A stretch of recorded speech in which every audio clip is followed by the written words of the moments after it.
રાજકારણની અંદર હંમેશ માટે કોઈ દોસ્ત કે હંમેશ માટે કોઈ દુશ્મન નથી હોતું। આવું આપણે અવારનવાર જોયું છે અને હમણાંનો દાખલો જોયો આપણે અમરેલીમાં કે અમરેલી જિલ્લાની અંદર બે જૂથ કામ કરે છે। નવું ભાજપ, જૂનું ભાજપ, જૂના ભાજપના જે વરિષ્ઠ નેતાઓ છે તેમને નવા ભાજપના જે ઉમેદવારો છે, જે નવા નેતાઓ છે તે પસંદ નથી, એટલે અંદરખાને ક્યાંક ડખો ચાલ્યો આવતો હતો। અને તેમ છતાં હવે જ્યારે અમરેલીના જે ધારાસભ્ય છે કૌશિક વેકરિયા એમને મંત્રી પદ આપવામાં આવ્યું એ પછી સ્વાભાવિક હતું કે ક્યાંક વધારે ડખો સામે આવે, પણ આ ડખો વધ્યો એના કરતાં વધારે શાંત થયો। પણ સવાલ હજુ પણ એ જ છે કે હજુ પણ એક જૂના જોગી છે એ કૌશિક વેકરિયાના જૂથથી નારાજ છે। નમસ્કાર, આપ જોઈ રહ્યા છો નિર્ભય ન્યૂઝ અને હું છું આપની સાથે રિદ્ધિ।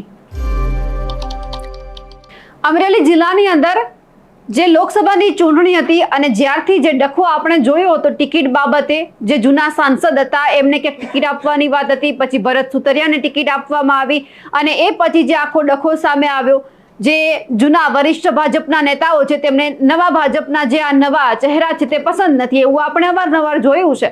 અને જ્યારે કૌશિક વેકરિયા જેમને મંત્રી પદ આપવામાં આવ્યું અને પછી સ્વાભાવિક છે કે જેટલા પણ જૂના નેતાઓ હોય એમને પસંદ ના હોય, કારણ કે આ મહત્વનું પદ કહેવાય। સ્વાભાવિક છે કે આવું બધું થવાનું હતું, અંદરખાને ડખો પણ થવાનો હતો, પણ જેટલો આ ડખો વધે તેવી શક્યતા દેખાતી હતી એમનાથી વધારે તો આ ડખો શાંત થયો, કારણ કે જે જૂના જોગીઓ છે જેમાં પરસોત્તમ રૂપાલા છે, એમની સાથે દિલીપ સંઘાણી છે, ક્યાંક આ બધાનું જૂથ કામ કરતું હતું, પરંતુ દિલીપ સંઘાણી કૌશિક વેકરિયાના ઘરે ગયા, એમની સાથે વાતચીત કરી અને પછી એમના પિતાને પણ યાદ કર્યા કે તેઓ નાનપણના જે મિત્ર છે તે હતા, સાથે ભણતા હતા, આ બધી વાતચીત કરી। એટલે ક્યાંક જે રાજકીય વિશ્લેષકો છે એમનું એવું કહેવું છે કે આ ડખો છે તે હવે શાંત થવાનો છે।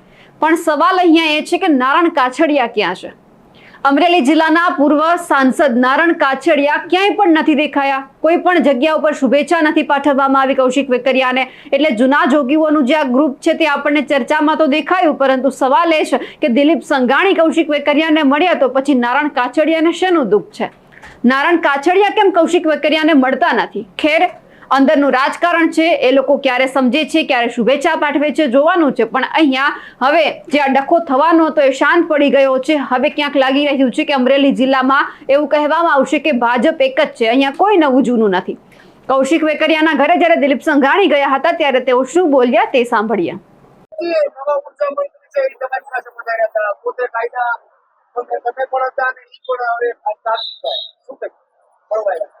મારી પાસે પધાર્યા ન પધાર્યાનો સવાલ જ નથી। રાજકારણમાં રાજકીય દ્રષ્ટિકોણો અન્ય પક્ષોમાં જોવા મળે છે।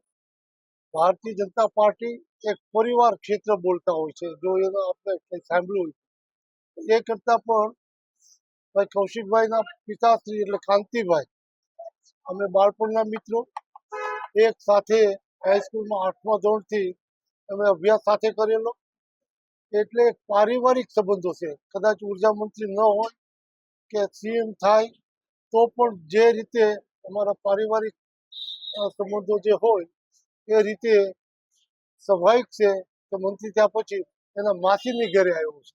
અને હું પણ આજે રૂપાલા સાહેબને બંને એમના મમ્મીને મળીને કૌશિકભાઈને અભિનંદન કાલે આપી દીધા હતા, પણ એમના મમ્મીને મળીને એમના ઘેર જઈને મેં અને રૂપાલા સાહેબે એમને પણ અભિનંદન આપ્યા।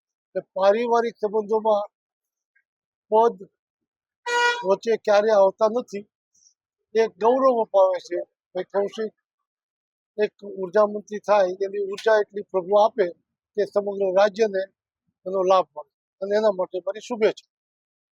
અમરેલી જિલ્લાની અંદર બધા જ માની ગયા હોય એવું લાગે છે, કારણ કે આપણને ખબર છે આખા અમરેલી જિલ્લાના જે 5 ધારાસભ્ય છે એ હંમેશા એક સાથે હોય છે, સાંસદ પણ એમની સાથે ભરત સુતરિયા હોય છે, પણ અહીંયા જે જૂના જોગીઓ છે તે ક્યાંક સક્રિય નથી દેખાતા, જેમાં હવે એવું લાગે છે કે નારણ કાછડિયા ક્યાંય જ કોઈ ચર્ચામાં આવવા નથી માંગતા, નથી કૌશિક વેકરિયાને મળવા માંગતા, નથી શુભેચ્છા આપવા માંગતા। હવે જે પણ હોય એ જોવાનું છે કે નારણ કાછડિયા ક્યારે બોલે છે, ક્યારે શુભેચ્છા આપવા માટે આવે છે, કારણ કે અંદરનો ડખો ફરી એક વખત સામે આપણને દેખાયો છે। અમારા અહેવાલને લઈને આપનું શું માનવું છે કમેન્ટ કરીને ચોક્કસથી જણાવજો, ને અમારી નિર્ભય ન્યૂઝ ચેનલને લાઇક, શેર અને સબસ્ક્રાઇબ કરવાનું ભૂલશો નહીં। નમસ્કાર।